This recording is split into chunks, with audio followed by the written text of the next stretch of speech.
बऱ्याचदा काय होतं ना, आपण म्हणजे मोबाईलचा पासवर्ड असेल किंवा बँकेच्या अकाउंटचा पासवर्ड असेल किंवा हे सांगतच नाही आपण.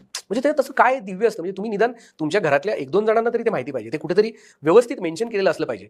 आणि बऱ्याचदा ते लोकं स्वतःच विसरतात आणि विसरतात म्हणून ते कुठेही लिहून ठेवतात. सो त्याचे फायदे आणि तोटे दोन्ही आहेत. पण मला असं नेहमी वाटतं, की तो जो मी त्या पुस्तकामध्ये किस्सा सांगितलेला आहे, त्याच्यानंतर आता कित्येक जणांचे मला असे फोन येत आहेत, की ते वाचून त्यांनी त्यांच्या मोबाईलचा पासवर्ड असेल किंवा त्यांच्या बँकेचा पासवर्ड असेल किंवा अकाउंटबद्दलची माहिती असेल, ती त्यांच्या घरात शेअर केलेली आहे. बऱ्याचदा आपल्या प्रॉपर्टीचे पेपर असतात कोणाच्या, कुठे ठेवलेत माहिती नसतं. कित्येक गोष्टी ह्या लोकांसोबतच गेल्या. कोरोनामध्ये तर असं फार झालं. मग आपण परत दुसरं संकट येईपर्यंत थांबणार आहोत का? सो मला असं वाटतं, की तुमच्या आयुष्यामध्ये अगदी सगळ्याच गोष्टी एका माणसाला जरी तुम्हाला सांगायच्या नसतील, तरी वेगवेगळ्या गोष्टी पण वेगवेगळ्या ठिकाणी लोकांनी सांगायला हव्यात, व्यक्त व्हायला हवं. कारण मला असं वाटतं, की ते केल्याने तुम्हाला तोटा नाहीये. तुम्हाला त्याचा फायदाच होणार असतो. ॲटलीस्ट तुमच्या कुटुंबाला फायदा होणार असतो. नंतर येणाऱ्या संकटांमध्ये त्यांचं रक्षण होऊ शकतं. सो पासवर्ड हे फार महत्त्वाची गोष्ट आहे आणि ती